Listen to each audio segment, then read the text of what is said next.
কোটা সংস্কার আন্দোলনের সুযোগ কাজে লাগিয়ে পুরো ঢাকা জুড়ে ব্যাপক নাশকতা চালায় সন্ত্রাসী গোষ্ঠী।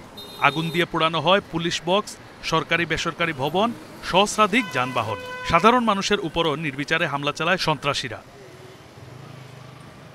ঢাকা দক্ষিণ সিটি কর্পোরেশনের আওতাধীন মালিবাগ এলাকার বেসরকারি চিকিৎসা প্রতিষ্ঠান লেভেট ডায়াগনস্টিক সেন্টারে তাণ্ডব চালায় নাশকতাকারীরা। প্রতিষ্ঠান ভাঙচুর করার পর পার্কিংয়ে থাকা ৬টি মোটরসাইকেলে দেয়া হয় আগুন। একসাথে অনেকগুলো লোক আছে, আইসা গেট ধাক্কাইয়া ভিতরে ঢুকিয়া তারপর ওই গ্যারেজে গেছে। গ্যারেজে যাইয়া হুন্ডা পাইছে 5টা হুন্ডা পুলিশের। এই 5টা হুন্ডা আগে নিয়ে আসছে, ডাক দিয়েছে গাড়ি, এই তোরা আয় সবাই, হুন্ডা পাওয়া গেছে, এই নিয়ে চলে আসছে এরা।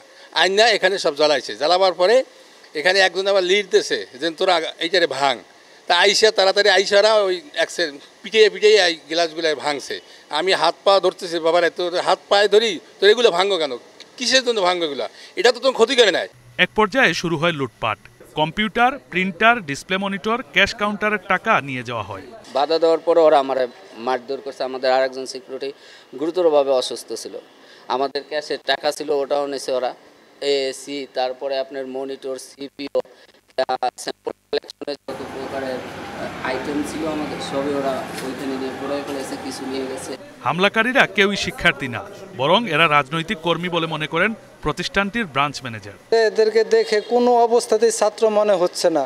কারণ দেখেন, বৃহস্পতিবারে যখন এখানে ছাত্ররা উপস্থিত ছিল, যখন পুলিশ দাওয়া করছে, প্রত্যেকটা ছাত্র আমাদের ব্রাঞ্চে ঢুকছে, অ্যাটলিস্ট 100-150 ছাত্র ঢুকছে, এবং এরা সবাই বলছে যে আমরা ছাত্র, আপনাদের ব্রাঞ্চের কোনো ক্ষতি হবে না।